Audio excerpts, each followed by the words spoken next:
ትምህርት አልወድም።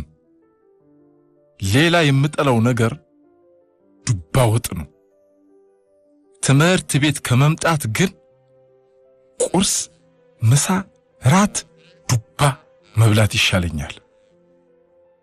ትምህርት ላለመውደዴ ሁለተኛው ምክንያት ይሄ ጥቁር ሰሌዳውን በነጭ ጠመኔ የሚያሽጎረጉረው ጅብራ አስተማሪ ነው።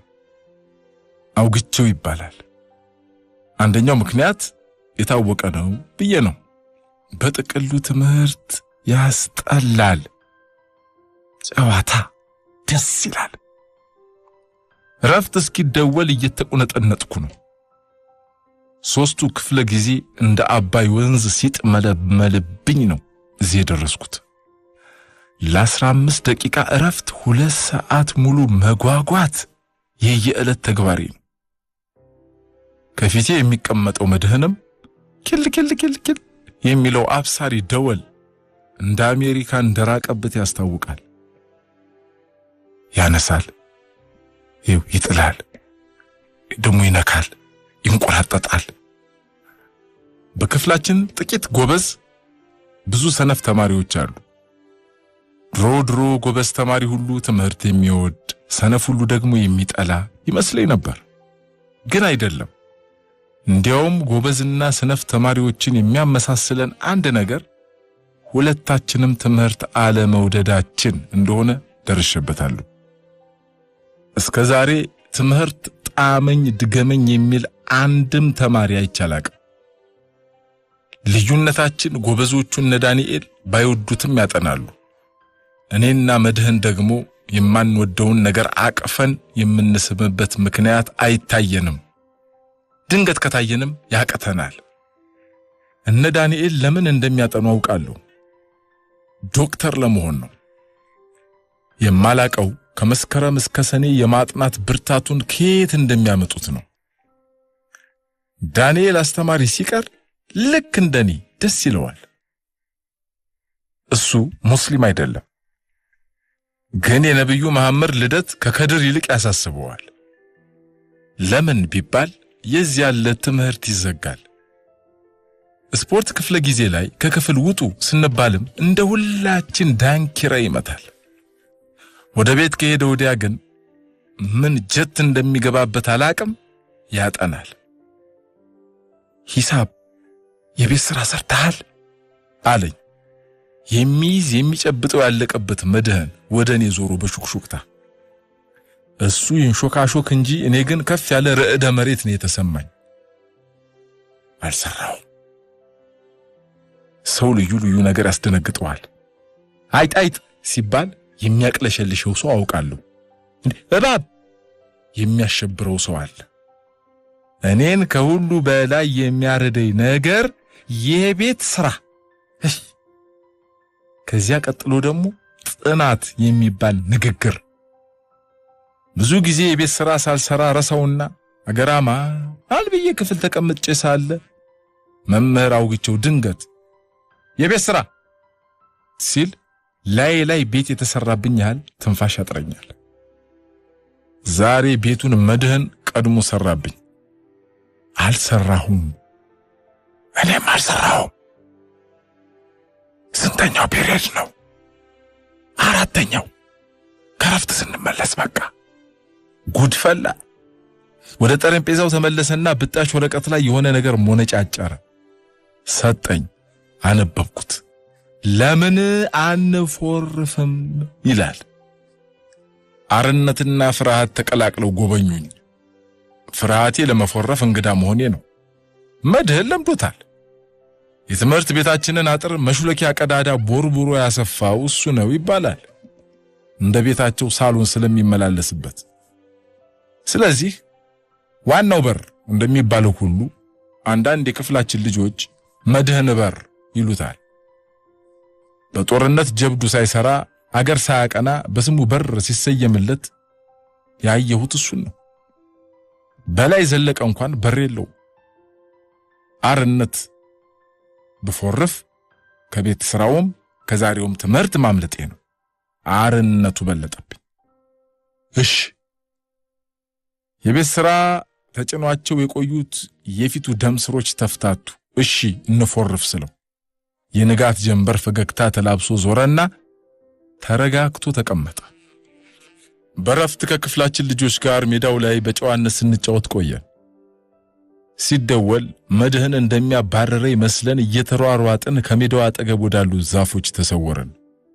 ታሜ ከዛፎቹም ከሜዳውም ሰፈር ተጠርጋ ወደ ክፍል እስክትገባ ጠበቅን። ብቻችንን መቅረታችንን ስናረጋግጥ አጎንብሰን ድምጻችንን አጥፍተን ወደ መድህን በር ተሽሎክሎክን። በየመሃሉ ቆም እያልን አካባቢውን እየሰለልን ከወፍ ጩኸት በስተቀር ባዕድ ድምጽ አልገጠመንም። አንዳንዴ የትምህርት ቤታችን ዘበኞች ከዋናው በር ወጥተው መድህን በር ላይ ያደባሉ ይባላል። የተያዘ አለቀለት። አብሶ ሰሞኑን ርዕሰ መምህሩ አምርሮ ሲያስጠነቅቅ ነው የከረመው። በአጥር ሲሾልክ የተያዘ በቀጥታ ከትምህርት ቤት ይባረራል። አለቀ። መባረር የሚለው ቃል አሁን ገና ነው ጆሮ ግንዴን በጥፊ ያጮለኝ። አላሰብኩትም ነበር። መቼም ከትምህርት ቤት ተባረርኩ ማለት በአንድ ድንጋይ ሁለት ጊዜ ተፈነከትኩ ማለት ነው። ከቤትም መባረር አይቀርም። እንኳን ተባረሬ ተምሬም ያባየን ልብ መድረስ አቅቶኛል።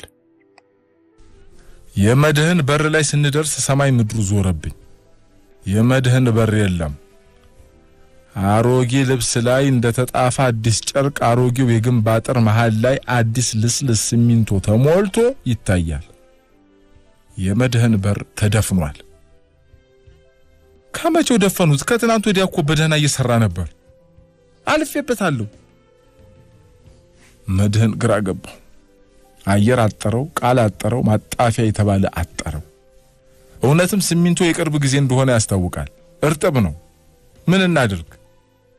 በቃ ቶሎ እንመለስ አልኩት። ትንሽ አመነታና ሳይወድ ተስማማ። እንደገና ጎብድደን በመጣንበት መንገድ እየተመለስን ሳለ አንዳች ድምጽ ሰምተን ሁለታችንም ሳንነጋገር ባለንበት አደፈጠን። ማን ነው አለኝ መድህን በፍርሃት ካጎነበሰበት። ብሩክ ነው። የክፍላችን ልጅ ብሩክ በእኛ አቅጣጫ ሲመጣ ይሁት መጣና ግብር እንደሚያስተናብር አጋፋሪ እጆቹን ወደ ኋላ አጣምሮ በጥሞና እየተጎራደደ ዛፎቹን መቃኘት ጀመረ። መግረፊያ ለበቃምጣ ተብሎ ነው። የቤት ስራ አልሰሩት አለ መድህን። እሱም ማጮልቆ ሲያዩ ቆይቱ። ኧረ ወይ ድላችን ከመድህን ጋር ተያየን። ከእንግዲህ ብንሄድ ይሄኛው ለበቅ በማርፈዳችን አንተና እኔ ላይ ብቻ ነው የሚያልቀው። ለቤት ስራው ደግሞ እንዳገር አብረን እንገረፋለን። እና ምን ተሻለ? ና በቃ ተከተለኝ አለና በቆራጥነቱ ዳጥሩ መመለስ ጀመረ። ምን ልታደርግ? ተከተልኩት። እንደደረስን ከበድ ያለ ድንጋይ አንስቶ የሲሚንቶ ልስኑን ይወግረው ጀመር። የባሰ ደነገጥኩ። እሱ ግን ተኮሳትሮ ስራው ላይ ነው። ልስኑ ልል ስለሆነ እየተፎሸረከ ይወድቃል። አንዳንዱ በስንጥር ይቦረብረዋል። ፈዝዤ ሳየው ከቆየው በኋላ የውስጠኛው እየጠጠረበት ሲመጣ በደመ ነፍስ ማገዝ ጀመርኩ። እሱ በድንጋይ ዱብ ሲያደርገው ጉርማጁን እጠራርግለትና ለቀጣይ ምት አመቻችለታለሁ። በመጨረሻ በላባችን ከወዲያኛው ዓለም ጋር ተያየን። አዲሱን ልስን እንዳለ ንደን የድሮውን ሰፊ የመድህን በር ባንመልሰውም አነስተኛ መሽሎኪያ ቀደድን። ለአሁኑ ይበቃል። ለወደፊቱ መድህን ቀስ እያለ ያሰፋዋል። መጀመሪያ ፈር ቀዳጁ መድህን እንደ ድመት እየተሳበ መሽሎክ ጀመረ። እግሩን ተከትዬ ልሾልክ በአራት እግሬ መሬት ሲይዝ ከኋላ ኮሽታ ሰማው። ልቢያም ልጣይ በሄደችበት ልከተላት ካጎነበስኩበት ዞር ስል ብሩክ ዘንጣፋ ለበቁን እየጎተተ ወደኛ ይመጣል። በሱና በኔ መካከል ያለው ርቀት ከ10 እርምጃ ያልፍ። ሰው እንዳየባ በጥድፊያ ተስቤ ሾለኩ። ከውጭ ወደ ሁለት እግሬ እየተመለስኩ ሳለ ከውስጥ አንተ ራስ ቆይ አይቻለሁ ሲል ሰማሁት። ብሩክ አይቶኛል። መድህን ልብሱን ያራግፋል። ብሩክን ስንሰማ ሮጥን። ክፋቱ ግን ከእንግዲህ ሮጥኩ አሮጥኩ ዋጋ የለውም። አንድ ጊዜ አይቶኛል። እየሮጥኩ ጸለይኩ። ጌታዬ ሆይ እባክህ ለዛሬ ብቻ እንደ ዘካርያስ የብሩክን ልሳን ዝጋልኝ፣ አይደገመኝም ጌታዬ ሆይ።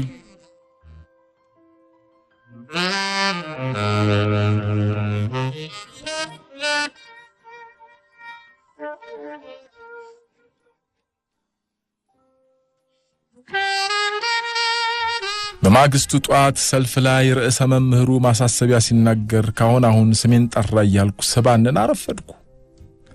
በዚህ ሰዓት ስሜን ርዕሰ መምህሩ ከሚጠራው አልቃሽ ይጥራኝ። ደግነቱ አልተጠራሁም። ሰልፉ ሲበተን ብሩክን ባይን የፈለኩት ከክፍላችን ቀውላላ ልጆች አንዱ ስለሆነ ከኋላ መጨረሻ ገደማ ነው የሚሰለፈው። ክፍል ገባን። መምህር አውግቸውም ተከትሎን ገባ። እሱ ስሜን ጠራ፣ ግን በክፋት አይደለም። ስም ጠሪያችን ነው። ተመስገን አልሰማም ማለት ነው። ስም ጠርቶ ሲጨርስ ግን ሲጠራበት የቆየውን ወረቀት እንደገና መልከት አደረገና ራስ መድህን ተነሱ አለ። ውሃ ሆንኩ። ትናንት ከረፍት ወዲያ ለምን አልነበራችሁም? ራስን አሞት ነበር አለ መድህን። ቅልጥፍናውን እኔ ራሷ አስገረመኝ። እና እሱ ለታመመ አንተ ምን ቤት ነህ? ሲያስታውቀው ጊዜ ደግፍ ይወስጀው ነው። አቤት ውሸት! ከውሸቱ ፍጥነቱ የተናገረው ወይ እውነት መሆን አለበት አሊያም ቀድሞ አስልቶታል። የተሰላ እንደሆነ የማውቀው እኔ ብቻ ነኝ። ብሩክስ ግን ክፍል ከገባን ጀምሮ በተቀመጠበት አይኔን ወርወር እያደረኩ እንዳይነ ፍቅር ስለማመጠው ነው የቆየሁት። አንድ ጊዜ ገብቶት አንተ ጉደኛ አይነት ሌባ ጣቱን ቀስሮብኛል። ሲያመው ያያለ አለ መምህር አውግቸው። አለቃ ወደነ መርሻ መቀመጫ ማተረ። አላየሁም አለ መርሻ። አነጋገሩ ከውስጥ አራላመመውም የሚል ማሳበቅ አለበት። ቢያማችሁም ሳታስፈቅዱ እየተነሳችሁ መሄድ አቁሙ ብዬ ደጋግሜ ተናግሬያለሁ አለ መምህር አውግቸው። ብሩክ እንደሚናገር አፉን ሲያሞጠሙጥ አይቼ ተነስቼ ሄጄ ላፍነው ቃጣኝ። እሺ የአማርኛ ደብተራችሁን አውጡ ብሎ መምህር አውግቸው ርዕስ ቀየረበት። እፎይ አንደኛ ክፍለ ጊዜ፣ ሁለተኛ፣ ሶስተኛ፣ አራተኛ፣ አምስተኛ ሁሉ ክፍለ ጊዜዎች አለፉ። ስድስተኛው ክፍለ ጊዜ ላይ መምህር አውግቸው አሁን ከአዲስ አበባ የመጣች ሳይኮሎጂ አስተማሪ ትመክራችኋለች። ስለዚህ ለዛሬ እንግሊዝኛ እንማርም አለ። ጮቤ ረገጥን አለመማራችን። በዚያ ላይ ከአዲስ አበባ መጣ የተባለ ነገር ሁሉ ደስ ይለናል። እኔማ ይለኛል። አስተማሪዋ ለጊዜው ሌላ ክፍል ናት። ስለዚህ መምህር አውግቸው እስከዚያ ስለ ሳይኮሎጂ ምንነት አስረዳን። ሳይኮሎጂ ማለት የልቦና ጥናት፣ የሰውን ጣጣ በልቶ የሚያወጣ ወዘተረፈ እያለ ሲያብራራ ባጭሩ የገባኝ ነገር ሴትየዋ ያስኳላ ጠንቋይ መሆኗ ነው። የሰው ልቦና ትበረብራለች፣ የልብ አውቃ ናት ማለት ነው። ፈራው። ያጠፋሁትን ሁሉ እንዳትዘከዝከው። መምህር አውግቸውን ሳየው እንደሚዘገንነኝ እንዳታሳብቅብኝ ሰጋው። ሐናም እንደኔ ነው የገባት። አስማት ትሰራለች መምህር ብላ ጠየቀች፣ እንደ ልማዷ እየተፍነከነከች። አንዳንድ ጊዜ እንደ እንቁጣጣሽ ዓመት እየጠበቁ ሰልፍ ላይ አስማት የሚያሳዩ ሰዎች ይመጣሉ። መምህር አውግቸው ሁል ጊዜ አልጣመው ነገር ሲጠየቅ እንደሚያደርገው ግንባሩን እንደ ግቢያችን የሽንኩርት መትከያ መደብ በመስመር ሸበሸበው። ከዚያ መፍነክነክ ለዘላለም የሚያስጠላ ግልምጫና ስድብ አጠጣት። ሐና ወንበሯ ውስጥ አነሰች። እሱ ተበሳጭቶ ሳይጨርስ የትምህርት ቤታችን ርዕሰ መምህር እያለ ገባና አብሮት መብገን ጀመረ። ከመጋረጃ ጀርባ የተከሰተ የቲያትር ተዋናይ ይመስላል። የቆዳ አለንጋ ይዟል። መምህር አውግቸው ብቻውን የሚበሳጭበት እልፍኙ ስለተደፈረ ደስ አላለው። እኔ ከይሲዎች ብለው የግንብ አጥር ማፍረስ ጀመሩ። ርዕሰ መምህሩ መምህር አውግቸው ብዙም አልተማረከም። ርዕሰ መምህሩን በጥያቄ አየው። በስንት ወጪ የደፈነውን መሽሎኪያ በጉልበታቸው መልሰው አበጁት እኮ ነው የምልህ። ከመምህር አውግቸው የጠበቀውን አጸፋ ሲያጣ እሱን ተወና ወደኛ ዞረ። አሁን እያንዳንድሽ አንድ ባንድ ሳልገሸልጥሽ ወይ ራስሽን አጋልጪ ወይ ጥፋተኛውን አውጪ አለንጋውን አይናችን ስር አቀለበለበው። እንደ ባብ አፍ ሹል የሆነው ያለንጋው ጫፍ ከፊታችን ሲውለበለብ ያላዩትን አየሁ ያስብላል። እናንተ ርጉሞች አትናገሩም እንዴ? ብሩክ በቀስታ እጁን ሲመዛዩት እጅ ሳይሆን መርዝ ያዘለ ኮብራ እባብ አንገቱን ሲመዛዩም መሰለኝ። ርዕሰ መምህሩ ሌላ ሰፈር እያማተረ ስለነበር ሳያዩ ትንሽ አረፈደበት። አይኑን ካንዱ ጫፍ ወደነ ብሩክ ሰፈር እስኪመልሰው ድረስ ያለው የሰቀቀን ጊዜ ከትልቅ ዛፍ ጫፍ ላይ ተንሸራተው ወደ ምድር ከሚምዘገዘጉበት ቅጽበት ጋር ይመሳሰላል። በሁለቱም ሁኔታ ምንም ነገር በቅጡ ለማሰብ የሚሆን ፋታ የለም። የሆኑ የሐሳብ ቅንጣቢዎች ብልጭ እያሉ ይጠፋሉ። አሁንም አንድ ሐሳብ ብልጭ አለልኝ። ርዕሰ መምህሩ ሳይደርስበት የብሩክን እጅ በጴጥሮስ ሰይፍ መቅጨት። በመጨረሻ አይኑ ተንከባሉ ነብሩክ ሰፈር ደረሰ። በዚህ ጊዜ አዳይ መልአክ የክፍሉ በር ተንኳኳ። ካንገት በታች ነጭ አስተማሪ መለዮ፣ ካንገት በላይ ደግሞ ከሱ የሚነጣ ፈገግታ የለበሰች ሴትዮ በሩ ላይ ቆማለች። ዘገየው መሰል ይቅርታ ስላቋረጥኳችሁ እያለች በይቅርታ ገባች። ርዕሰ መምህሩ ነገር ዓለሙን ረስቶ አረ ችግር የለም እያለ ተስገብግቦ ሄዶ ሰግዶ ሰላምታ ሰጣት። ከዚያ ወደኛ ዞረና እመለሳለሁ ብሎ ተጉረጥርጦ ወጥቶ ሄደ። አውግቸውም እንግዳዋን ሰላም አላት። እንደ ርዕሰ መምህሩ አልሰገደላትም። ፊቱ ላይ ማክበርና መናቅ ሲታገሉ ጉልበቷን የተቀማጭ ፈገግታ ብቻ ጋበዛት። ከዚያ የሌላ ክፍል አቻዎቻችንም እሷን ተከትለው ተከተልትለው ሲገቡ ረብሻ ሆነ። ክፍላችን ከትምህርት ቤቱ ሰፊው ስለሆነ አንዳንድ ጊዜ የሌላ ክፍል ልጆችም እኛ ላይ ተደርበው ይማራሉ። ሌሎች አስተማሪዎችም ተማሪዎቻቸውን እየነዱ ገቡ። ክፍሉ አልቻለንም። አንዳንድ ተማሪዎች ጠረጴዛ ላይ ተፈናጠጡ። አስተማሪዎቹ በሙሉ እኛን ከጀርባቸው አድርገው ከፊተኛው ረድፍ ላይ